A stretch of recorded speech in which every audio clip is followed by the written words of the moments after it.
Three easy tips for those who work with standing jobs, or if you are one of those who work at a standing desk. These three tips are applicable to you as well. All right, so for executive mums, who are juggling the demands of their work and the everyday demands as a mum at home, especially with the kids or housework. You may be standing for extended periods of time, or you may be using a standing desk at work, and this is often inevitable, right? As much as we want to take a break in between, they might be standing for long hours. Now, you might find that you have some, a niggle of pain in your back at the end of the day, or you might have a full blown back pain because of the standing hours that you spend within the day. And you may be wondering, what can you do about it? So I'm going to share with you three easy tips in this video which will help you with back pain relief. Now, for those of you who don't know me, my name is Swati. I'm an executive mom power coach. I help moms of younger kids who work in high stress executive jobs to manage their spinal, that is, back and neck, and nerve pain. I do this by giving you simple exercises, easy lifestyle changes, some tips, tricks, and hacks that have worked for my own pain journey. Now, I do all of this without taking away a big chunk of your time because, hey, we're moms, we're busy people, right? So, without taking more of your time, let's talk about some three easy tips for back pain relief when you have a standing job or you're using a standing desk. Now, the very first thing is take frequent breaks. I know I just said that it is not always possible to take a frequent break when you are at your work or when you're standing for your housework or with your kids. Now, I understand that. However, if you are one of those who stand for long hours, you cannot sit down or take a break, try and find something to lean back against so you can take your weight off one foot and then alternate onto the other side. I know this is not like a real break, but at least it's a little bit of a relief from the weight bearing on both your feet. So at least you shifted your weight from one side of the body to the other side of the body, and you sort of slightly de-stressed your spine in that shifting of the weight. Now, if it is possible, of course, sit down and give yourself a little bit of a break. If you are one of those who cannot, you can also do a back extension stretch, which is also known as a posture break, where when you are standing, you just put your arms back and you extend back from your neck and your lower back and just stretch yourself backwards, because usually all our activities in the day, whether at work or at home or driving or with the kids, is always very flexor dominant. So we are always like bent over. Even if your back is straight, you're doing everything in front of you. So give yourself a bit of an extension. If you're in a sitting job, you can also do this way. You are doing a bit of a posture stretch or an extension stretch. Anyway, going back to the standing part. So this is a little bit of a break that you can do. Now, why do I always emphasize upon frequent breaks in your day? Is because our bodies are not meant for static postures. The stresses start to build up on your spine about 20 to 30 minutes of being in one static posture. This is especially true if you have a pre-existing condition like a back problem, stenosis, etc. Basically, anything that affects your spine or your lower back in this case. So it is a good idea to take a break every 30 minutes. If you cannot, this will just take hardly 2 or 3 seconds, really. But in case you cannot, say you're in a meeting, you're in a video meeting, and you obviously can go stretch out, try and do it every hour. If possible. And even if you're in a video meeting, you can always, the first point that I said about shifting your weight from one side or to the other, or lean back if there is, say, a bench or a tree or your car for that matter.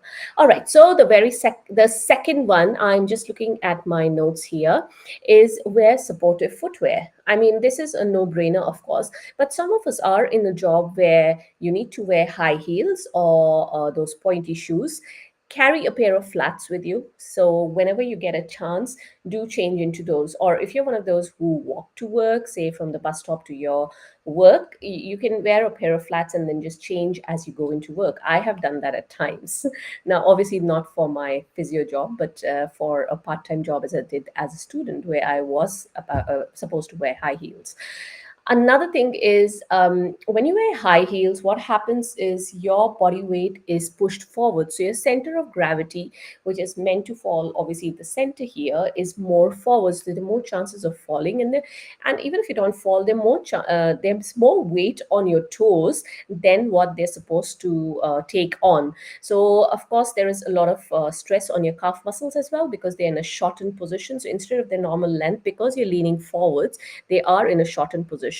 So if you are one of those who do wear high heels, first thing you can do is try and carry those flats or supportive shoes for when you can get away from your high heel shoes. Second is, try and do a calf stretch. That is simply pulling your ankle and your feet in, ankle in towards you, so your foot in towards you, so that your toes are pointing towards you and not away from you. So you can do a calf stretch. And also what you can do is, if you do have to wear high heels, try and go for those wedges, so basically like a platform heel rather than those pointy heels. All right, so that was tip number 2. Now, tip number 3 is, of course, posture. If you've known me for more than 2 minutes, I always talk about this. Whenever you're standing, make sure that your weight is evenly distributed on the 2 feet, except when you are doing that tip number 1, when I said about distributing your weight, so shifting your weight from one foot to the other foot. What you're going to do is, if this is your foot, of course, this is not your foot, but if, say, these are your toes, this is the ball of the big toe, this is the ball of the little toe, and this is your heel. These 3 points together are known as the tripod of your foot. So your weight, your body weight, should be evenly distributed on these 3 points. When that happens, your feet are not rolling inward, so you don't have those flat feet, or not rolling outward, so you don't have supinated feet. Basically, the foot stays in its neutral position. So always try and stand on your tripods. Of course, a poor standing posture will build up the stresses starting from your feet and ankle, and can give you ankle heel pain, but then it can also build up the chain and translate into pelvic and lower back pain. So that is the reason your standing posture is very important when it comes to back pain.